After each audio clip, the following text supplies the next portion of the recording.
Before we get up and running on today's transfer special season review video, just a quick reminder really that if you are going to be at VidCon London, down at the XL in London this weekend, I'm going to be there too. If you see me, make sure you say hello. I like it when people come and say hello. It's lots of fun.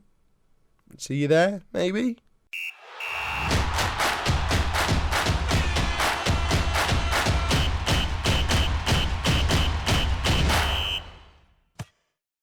Hello and welcome to Club 5, Part 10 of Non-League to Legend. I'm Kevin. Coming up on today's episode, we have our season review after our first season with Hamburg. Not a full season, remember. I think we've done quite well considering we didn't get a full season. We only missed one game, but we did also miss the first transfer window. So, you know what? I think, here's your spoilers for season review. Finishing 12th, that was a good season in the end. We've done quite well there. We're also going to have our summer of transfers. We don't have our transfer budgets yet. I am hoping for a big chunk of cash. I don't know why it's not letting me look at money. So we've got a little bit left over from this season we didn't use. But there's a decent chunk of cash in the bank. And I'm hoping to get some nice budgets that allow us to do some good business this summer. I don't think, and I said this in the last episode, I don't think we're a million miles away from being quite a good team in this division. But we are going to need to keep hold of our better players and bring the right players in this summer. So, there you go. The board are disappointed with only achieving a mid-table position. However, considering we looked like relegation candidates earlier in the campaign, things could have been worse. And I think that sums it up quite nicely. We started really poorly. We had, it was a terrible shell of a squad. I don't understand how we ended up with such a poor squad. In fact, let's have a look. Look at the transfers from last summer. Who left? Because this is a team that won both cups. Who left? Nobody left. Before I arrived, what went on? Nothing. There just must have been some great loan players. Oh, here we go, look. All these loan players who were here last season. I guess they were very good and were difference makers. I don't really know how it got into the mess that it got into, but we turned it around, and I'm happy that we've turned it around. And now we want to be finishing up in these Europa League spots next season, because I think if we can do that in a second league, then surely it starts to look like a big club should take a gamble on us, and we can get a Champions League job at some point. I don't know if there are any available, actually. After that big long speech, we might just go jump ship. Look at all these jobs that are available. Chelsea. I mean, what an anticlimax if we go back to the Premier League now, but it's Chelsea. The Russia job's been available for 2 years. I'm not doing that. We're only interested in going to major clubs at this point. So Champions League clubs, or ones that should be Champions League. There you go. They're a Champions League club. Where did their manager go? Can we see history, managers?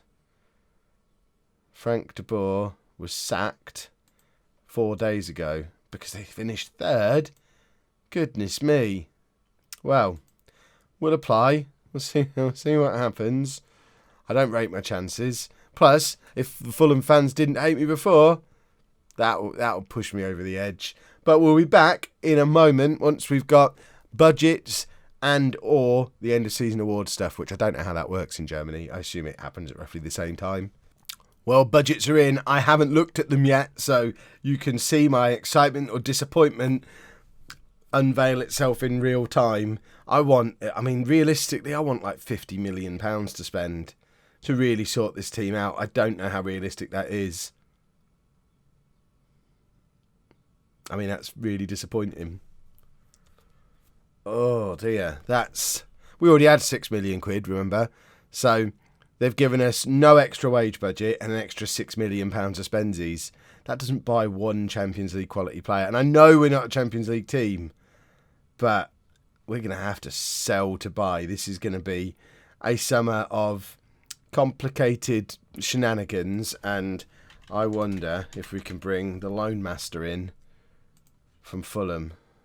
Are you interested in coming, Mr. Phelan? No. I'm unsure it's my best interest to work for Hamburg, considering they're not exactly playing at a strong level of competition. All right, Mike. Tell it like it is. We are about to look at the end of season awards. All that stuff has just come through, but rather worryingly, of all the players who have been in here on loan this year, none of them are players we can bring in again. Schuster, we've heard that story before. Tottenham want to give him a chance. I mean, you didn't give him a chance last time, did you? Hadrovic, who I've only just realised is only 18 and only here on loan. Hertha Berlin don't want to let him come back to us. Vandenberg, we can't get him. I haven't tried with Pineda because he's 31 now and I've had him on loan 4 of the last 5 years at 2 different clubs. I can't keep signing Pineda on loan, but we all know I'm probably going to because I don't see that we're going to get a better central midfielder than him. Oh, we're going to do it. They probably won't let us have him. They're looking to give him a chance in the first team. We can't even bring Pineda back. So none of the loans are going to be coming back in. Obviously, Mayer signs permanently in the summer. We're going to be on a very, very small squad with no money to spend to strengthen it. Job centre? What else have you got for me? Oh, nothing. Nothing at all. Eesh. Right, awards then. So this is the overall best 11. This doesn't really mean much to us other than the fact that Twitch legend Farp is up. What's Farp up to now? Who was so good for us on Twitch that he got his own emoji or emote or whatever. What do they call it on Twitch? I mean, he's had a decent career. Should we try and bring Farp back? But other than that, I mean, it doesn't really mean much yet because most of them weren't our players. So let's have a look at the end of season awards. Janicic gets player of the season, followed by Hadrovic and Adley. Hadrovic isn't coming back. Janicic and Adley both want to leave. So that's a worry. Janicic got goal of the season. I think I remember this one because he did score an absolute beauty a little while ago. So let's have a little look at it and see just how beautiful it was. If it's the one I'm thinking of, it was a bit of a stunner. So there's Mori. Mori plays it across to Janicic, who is doing a little 1-2 with Van Emmerik, and that's not the one I was thinking of, but by all means, have your goal of the season. Liam Thorne gets signing of the season. I told you he was good. And Hadrovic, young player of the year, although obviously not going to be here next year. Top goal scorer shared between Adley and Van Emmerik. But context, Van Emmerik only scored 2 league goals all season. All his other goals came in cup competitions, so it's a bit generous to call him joint top scorer. Adley, on the other hand, 8 of his goals did come in the league, so much more of a useful presence for us than Van Emmerik has been. Hadrovic got the highest rating and most assists. We're going to miss him massively with him not being here next year. Vandenberg, who's not going to be here next year, best pass completion. Adley, most man of the match. And then, I mean, at least our own players are the ones with the poorest discipline. So there's always that. Every cloud has a silver lining. Yeah, so, okay, we underperformed slightly. We all know that. We don't need to worry too much about that. That's our dynamics. Now, Janicic, Douglas Santos are both likely to move on. Ito definitely will be moving on.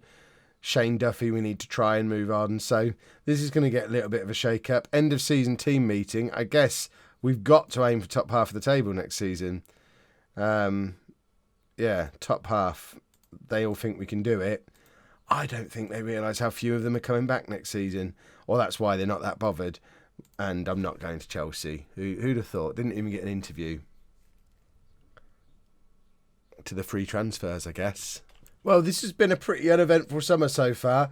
Jobs-wise, we did apply for a job at Arsenal, which we didn't even get an interview for. It looks like our B team are after a new manager. That's interesting. Shall I apply to be manager of my own B team? Do I not get to hire this person? I find this B team thing very interesting. I don't understand it. There's nothing really else available that is of any interest to me, so I think we're kind of committed by default to Hamburg. In more positive news, obviously we don't have the Europa League to hold us down this year. The board are looking for a mid-table finish, which we already achieved last year, and a quarter-final in the Cup. We're going to hit these expectations. I think any danger we had of getting sacked here at Hamburg is long gone. We just need to... I don't know what this is. Referees, who cares? We just need to find a way to use this money sensibly. And at the moment, my plan, as ever in these situations, is wait for the 1st of July to come round and see what happens. I don't know if I can squeeze more money out of the board. Nope. In fact, what I will try and do is increase that, because we've had a £36 million offer for Adley already, who is on the transfer list because he's requested a transfer, but it was from Everton, who are in the Championship and didn't get promoted last season. So they're in the Championship again. How they've got £36 million to spend, I don't know. But so he didn't kick up a fuss. But if someone else offers that kind of money, he's going to leave. And we need to get the money to be able to reinvest. It's really important. There we go. Excellent stuff. How much? 45%. Still not much use, but I guess it's better than nothing. Well, it's the 1st of July. There's nothing about, really. If we have a look at what we've got, these are the players who we've already scouted who are out of contract. I mean, there's nothing. I mean, I've offered contracts to all of the ones who have decent scout reports, but really they're prospects for the future. This guy, we don't even have a full scout report for him.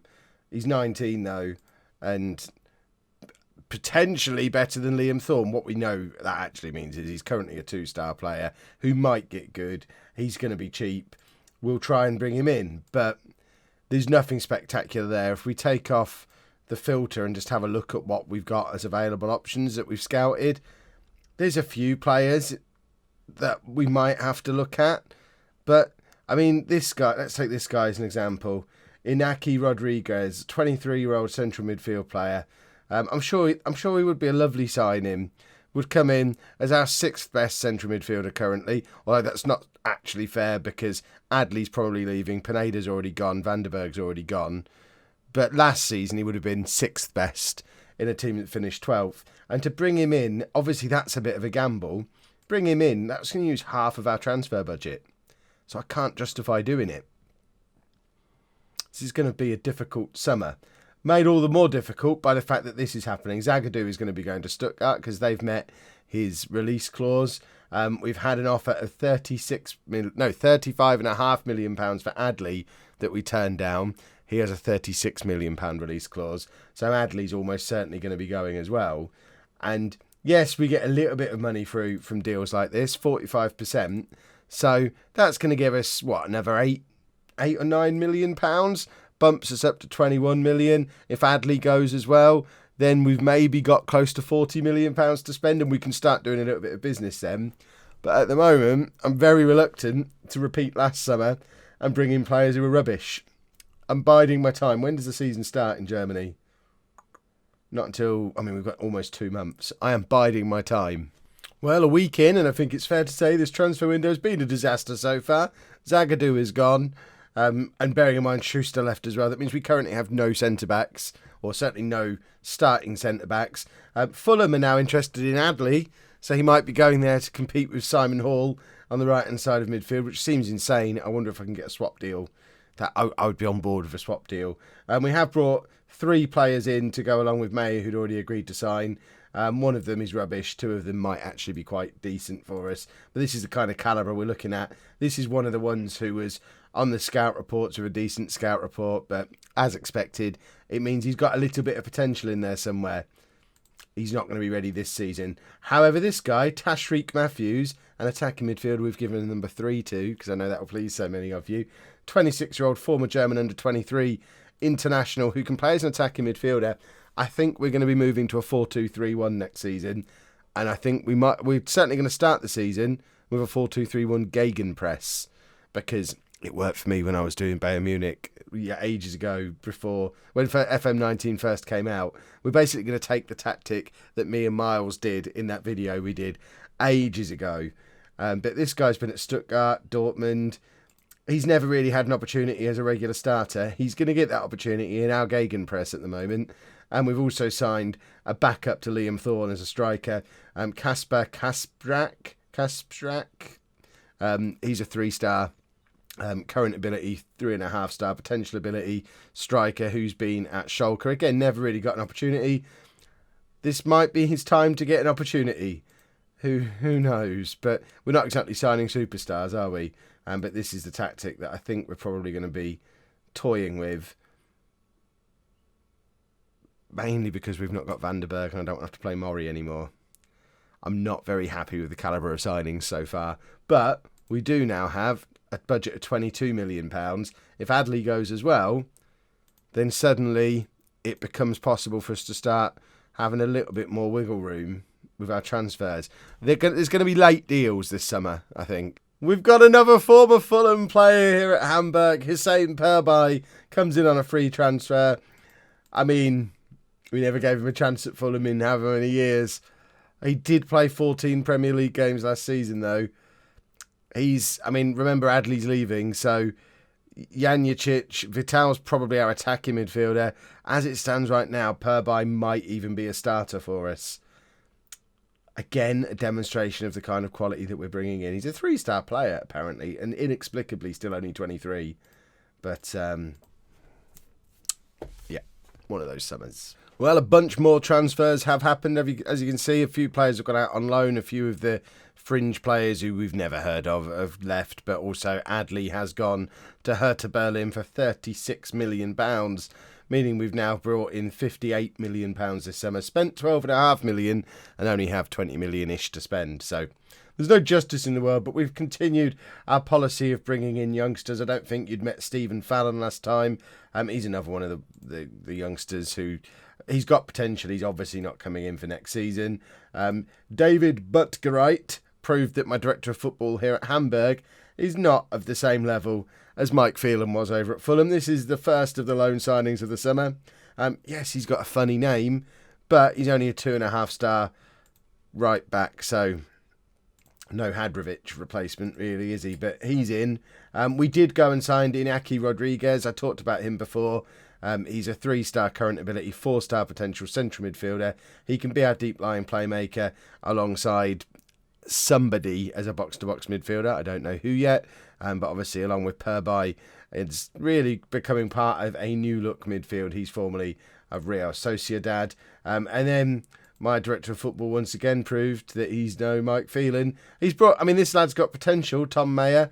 He's a German under-21 international on loan from Leipzig for the year, but only 2.5-star current ability means he's not as good as what we've already got. He's no Schuster replacement. He's no Zagadou replacement. And then we've just spent a little bit of money on this is a potential future replacement for Ito. Ito, I'm hoping we might be able to keep hold of, although he's probably going to force through a move. Dario Simone is a 19-year-old Italian under-20 international who can play on that left-hand side, almost as good as Ito is at the moment, obviously with potential to improve as well. He comes in from Bologna. So it's not the worst transfer window we've ever had. I think we are slowly but surely strengthening the squad. It's just not very inspiring yet. We've lost 2 massively important players and we haven't got a headline signing yet. I guess Rodriguez is the closest to a big headline signing. We need something spectacular to happen. Don't expect it, though. Well, that escalated quickly. 2 more big-name players have gone. Douglas Santos has gone to Hanover. Ito has forced through a move to Nuremberg. And we've brought in a French youngster who's not good enough for the first team yet. We're going to refer to that little piece of business as business as usual for this summer. We now have £27.5 million to spend, plus loads of spare wage budget. The season starts in 5 weeks. This is where we need to magic up some players. Please. The one big positive of the summer so far is that in getting rid of all of those players who wanted to leave, we have fixed the poor dressing room atmosphere we had last year to the point where we only have 2 unhappy players. Now, Ferreira is our backup goalkeeper. He's on his way out of the club already.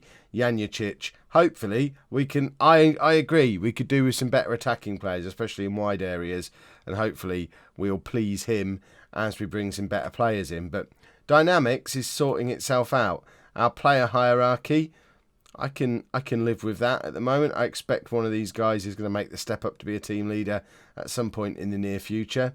Hopefully not Shane Duffy, who's still here. But at least we've got a happy team with decent match cohesion, and that's based on us training this Gegenpress system, which we've been doing all summer. So, who knows? Look at that. That's players left from the end of last year. 1, 2, 3, 4, 5. We've gutted this team. Absolutely gutted them. Okay, now we're getting somewhere with these loans. We've sent a few more out on loan ourselves, but most importantly, our director of football has started pulling his weight and is bringing in some decent loans in his own right. So Bautista Gomez is a 23-year-old Argentinian centre-back, 3-star current ability, 4-star potential. He was our best defender at the club until he went and did it again and brought in Emmanuel, who's a 25-year-old former Brazilian under-20 international, 3.5-star current ability, 4-star potential ability, better than Gomez. Leverkusen paid £23 million for him 2 years ago, and a year before that, Inter paid £11 million for him. There's obviously a player in there somewhere. We've got a decent defender. We've also brought in a couple more youngsters. Rolf-Andre Skalahaug is an 18-year-old Norwegian under-21 international. We've done the Football Manager traditional thing of rating Mulder for their best young player. He's probably not going to be ready this year, but it's nice to have a young striker knocking about the place. And we've got a backup goalkeeper. Ferreira's gone out on loan. So Richard Montenegro is a 23-year-old current Peruvian international, roughly of the same quality Ferreira was. He's been playing regularly-ish in Peru. I mean, he was cheap. He cost us like £250,000 for the same player, basically. Dynamics-wise, we've now only got Janicic, who's not happy because he wants us to sign some better attackers. I'm working on it, Vasily. I'm working on it. I think we're probably set for strikers at this point. We've just brought in Lorenzo Canoni, who, look at that, £15 million valuation. We spent £4 million on him from Roma. He's scored 14 goals in Serie A over the last 2 seasons for Roma from the subs bench. He's not been playing regularly for Roma, but has been scoring goals for them. He's a pressing forward. If we're going to use this gegenpress thing, Liam Thorne needs to watch his back. This lad is a former Italian under-21 international. He can play out on either wing as well, so we might end up using him out on the left wing maybe as an inside forward, because we still don't have a left winger. But he is looking like a cracking signing for £4 million, and we've still got £20 million to spend as well. If we have a look at our team report, we've also just brought somebody up from our B team who, let me just find him, which one is he? This one, Tekin Kaya, is a 22-year-old Turkish international, Turkish under-21 international, 4 goals in 4 under-21 appearances. And he's also another one who's almost as good as Van Emmerich. I'm actually on the verge of moving Fred Van Emmerich on, just because he earns a lot of money. He upset me a lot last season with his terrible goal return. The one thing keeping him at the club at the moment is that he can play on the left wing. And going back to that team report, we really don't have a left wing here. I think we're all right in other positions. Chaton obviously can be our new right winger with Adley moving on. We probably could do with a backup. We've got Vital and Matthews as options as an attacking midfielder. Janicic, Rodriguez, Purbay as midfielders. We could probably do with one more in there maybe. Centre-back, we're good now. Gomez, Emmanuel, Bayer, Berg. We've got Bayer and the Butt at right back. I can't remember his full name. Friedel's still there at left back, and Gomez can move over there as well. Meyer and Montenegro as goalkeepers. So with £20 million left to spend, I think we need a left winger, a backup right winger, maybe another midfielder, maybe a couple more fullbacks. I love a fullback. But the squad's slowly starting to take shape. It's been a mess of a transfer window, but we've still got a month left before it closes, or nearly a month. We might actually come out of this with a decent-looking squad. Well, as the transfer window draws to a close, I've just blown all my transfer budget in one go on 2 wingers. Winger number 1 is a left winger, inside forward, Noah Okafor, 27-year-old Swiss player, 3.5-star current ability, 4-star potential ability. Exactly what I was looking for, an inside forward to play on that left-hand side. I'm going to ignore the fact that he never actually played a game for Basel. I'm just going to pretend that didn't happen. I don't really understand what he was doing for that period of time. I feel like I probably should have Googled him to make sure he wasn't in prison. I'm now wondering if I should do that now. I'm hoping it's just a glitch, though. So he's in to play on the left-hand side. And Manuel, how do you say it in Italian? Is it Manuel? Rocchi, 24-year-old Italian, former under-21 international, right winger, 3.5-star current ability, 4-star potential ability, a little bit better than Chaton. And he can play on the left-hand side as well, so he offers some backup over there. He's been playing regularly for Torino for a long time in Serie A, but most recently he got relegated. But it was really good at that level. That means our team report looks like this. We're about done for transfers now. I've got £3 million left, unless something really special or another loan comes up. This is our squad. Ideal world, we probably have one more central midfielder, but it's not an ideal world, is it? So we've got our 2 options as goalkeeper. We could probably do with another left back as well. I think we're set at centre back. Right back isn't ideal. It would have been nice to have another one, but you know, the squad's much better than I was expecting. Pretend the fullbacks don't exist. Central midfield, I think what we've got there is good quality, but we perhaps don't have enough quality. Vital and Matthews are good options for attacking midfield. We've got a lot of good strikers at the club now, and some decent options out wide on either side. I'm quietly confident, but I mean, I'm putting it in a video. I'm not that quiet. We've got £4 million left to spend. The transfer window's actually open for another couple of weeks. However, we have a game. I mean, I might just play that game offline actually and go all the way through to the Freiburg game for the next video. But obviously the transfer window will still be open for a couple more days then anyway. So there might still be some more business. Just don't expect a lot now in either direction, because I think with that quantity of players coming in and going out and that amount of money changing hands, it's going to be a very, very new look Hamburg team that starts the new season. And that is where we're going to leave it for this season review and transfer special. I'm going to play the cup game offline and then just go through these couple of weeks. There might be more transfers. There's unlikely to be. And then we'll be back. When are we back? Sunday, 11 a.m. Sunday. We will be back with Freiburg, Werder Bremen, and maybe 1 or 2 more transfers. But like I say, very unlikely. A little bit of a spoiler for Sunday. This is what our team's going to look like for this first game of the season, the cup game. So this is using the new gegenpress system. So Mayer in goal, a back four of Friedel, Gomez, Emmanuel and Butt-Gereit. Please tell me Gereit is great in German and his name is Great Butt, because that will make me happier than I think I've ever been. In midfield, we're going with Janicic and Rodriguez. Deep line playmaker, box-to-box midfielder. Thorn will be up front playing as a pressing forward to see if he can do it, basically.